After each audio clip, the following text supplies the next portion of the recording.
رخصت ہوئے۔ وہ اسے اپنے درمیان ہونے والی کسی بحث کی بھنک بھی نہیں پڑنے دینا چاہتی تھی۔ ماما، میں نے الجبرے کا سوال نہیں پوچھا۔ انہیں خاموش دیکھ کر اس نے تنگ کیا۔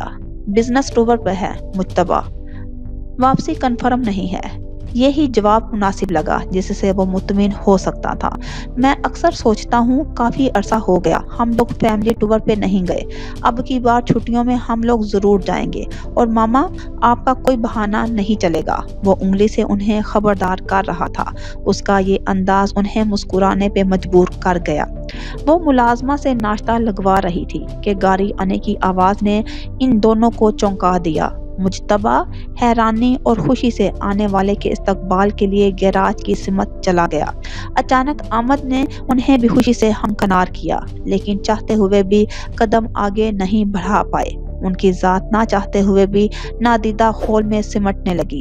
میں ابھی ماما سے آپ کے متعلق پوچھ رہا تھا اور آپ نے ایک دم سرپرائز کر دیا۔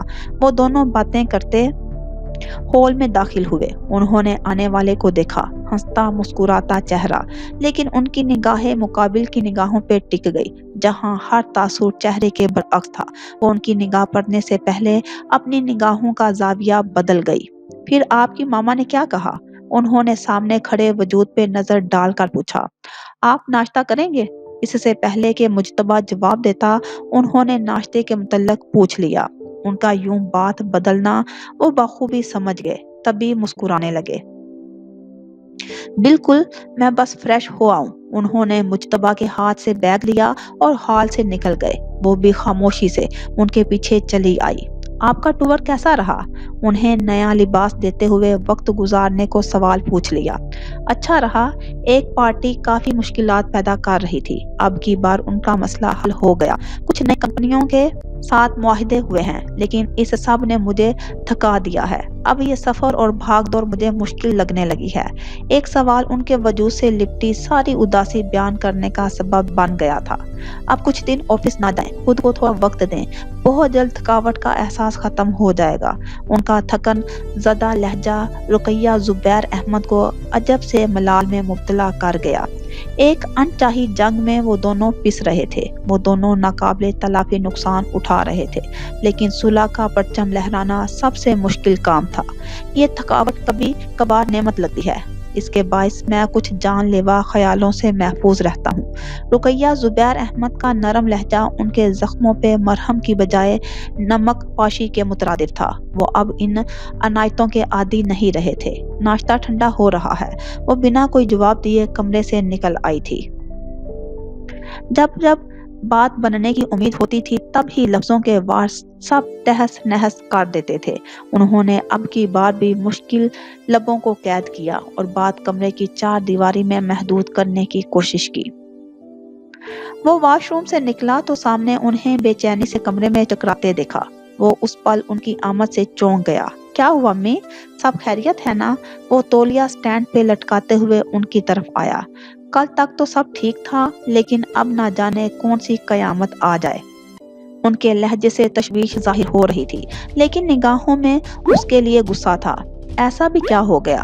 اب کچھ بتا دیں یا میں پہیلیاں ہی بوجھتا رہوں گا۔ وہ ابھی تک رات کا لباس پہنے ہوئے تھا، ان سے بات کرتے ہوئے الماری سے اپنے کپڑے نکال رہا تھا، تب بھی ان کے تاثرات دیکھنے سے محروم تھا۔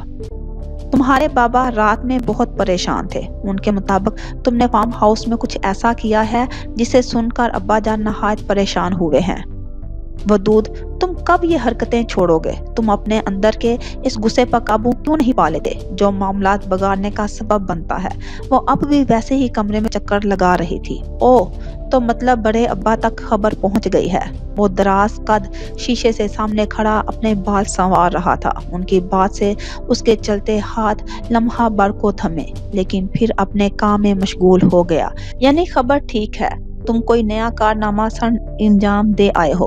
اس کا انداز انہیں بات کی تصدیق کرتا لگا تھا۔ سوچنے کی بات یہ ہے کہ بات بڑے ابا جان تک پہنچی کیسے؟